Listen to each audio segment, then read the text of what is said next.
வணக்கம். அர்ஜுனனுக்கு தான் அண்ணன் தர்மன் தான் தர்மம் செய்கிறதுல தலைச்சிருந்தவன்ற ஒரு எண்ணம் இருக்குது. ஆனால் கர்ணனை தான் எல்லாரும் மிகப்பெரிய தர்மவான்னு பேசுகிறாங்க அப்படிங்கிற வருத்தமும் உண்டு. அதனால் கிருஷ்ணரை போய் பார்த்து தன்னோட மன வருத்தத்தை தெரிவிக்கிறான். சரி வா என்னன்னு போய் பார்த்துருவோன்னு சொல்லிட்டு 2 பேருமா அந்தனர் வேஷம் போட்டு முதல்ல தர்மனோட அரண்மனைக்கு போகிறாங்க. அரண்மனைக்கு போய் நல்ல மழை பெஞ்சிகிட்ருக்கு.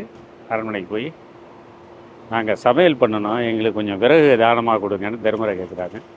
தர்மர் உடனே சொல்கிறாரு, மழை பெய்யறதுனால விறகு வெட்ட முடியாது, அரண்மனையில் இருந்த விறகெல்லாம் சமையலுக்கு பயன்படுத்திட்டாங்க, ஸோ இதனால் நீங்கள் வந்து அரண்மனையிலே சாப்பிடுங்க அப்படின்னு சொல்லி அந்தணர்கள் சொல்கிறார். சரி பரவாயில்லை மன்னான்னு அவங்க கிளம்பி போயிடுறாங்க.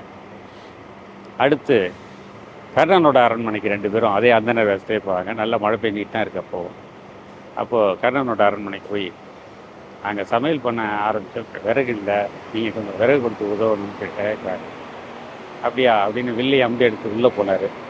போயிட்டு கொஞ்சம் நேரத்துலலாம் கை நிறைய விறகு கொண்டு வந்து கொடுத்தாரு. இவங்களுக்கு ஒரே ஆச்சரியம், அதான் இப்படி மழை பெய்யுது எப்படி விறகு கொண்டு வந்தாருன்னு. அப்போ கேட்குறாங்க, இந்த மழையில் எப்படி நீங்கள் விறகு கொண்டு வந்தீங்கன்னு சொல்லி கர்ணனை கேட்கும்போது கர்ணன் சொல்கிறாரு, இங்கே அரண்மனை விறகு இல்லை, என்கிட்ட தானமாக வந்து கேட்டவங்களுக்கு இல்லைன்னு சொன்னது இல்லைண்ணா, அதனால் என் வில்லால் அரண்மனையில் இருந்த கதவு ஜன்னல்லாம் உடச்சி உங்களுக்கு விறகு கொண்டு வந்து கொடுத்தேன்னாரு.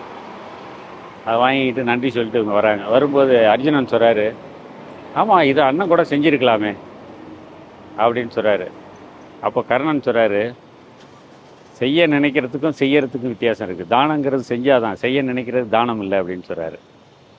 ஸோ இதுலேருந்து நம்ம என்ன செய்கிறோங்கிறது, என்ன எப்போ யாருக்கு எப்போ எவ்வளோ செய்கிறோங்கிறதெல்லாம் விட அந்த குறித்த நேரத்தில் தேவையானதை செய்கிறோமாங்கிறது தான் ரொம்ப முக்கியங்கிறது தான் இந்த கதையில் கருத்து. பாரத போர் 17ஆம் நாள் முடியுது. 17ஆம் நாள் முடிகிறப்போ கர்ணன் வந்து அம்பு பட்டு உயிர் போக வேண்டிய நிலை, ஆனால் உயிர் போகாமல் மரணப்படுகையில் இருக்கார். அதுக்கு காரணம் அவர் பண்ண தர்மங்கள் தலை காத்துட்டு நிற்கிது. இதை கிருஷ்ணர் பார்க்குறாரு. கிருஷ்ணர் உடனே ஒரு அந்தனர் வேஷத்தில் போயிட்டு, கர்ணா எனக்கு ஒரு தானம் வேணுன்றாரு.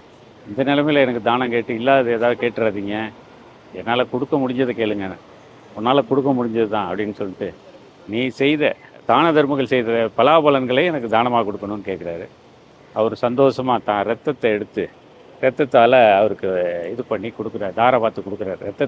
ரத்தத்தை எடுத்து தாரை பார்த்து அவருடைய நான் செய்த புண்ணியம், செய்து கொண்டிருக்கும் புண்ணியம், செய்ய போகும் புண்ணியம் அனைத்தும் உன்னையே சாரும்னு சொல்லி அந்த அந்தனருக்கு தாரவத்தை கொடுக்குறாரு. அது அந்த தானம் கொடுத்த மறு நிமிடம் அவர் உயிர் பிரியுது அப்படிங்கிறது தான் நம்ம கேள்விப்பட்ட ஒன்று.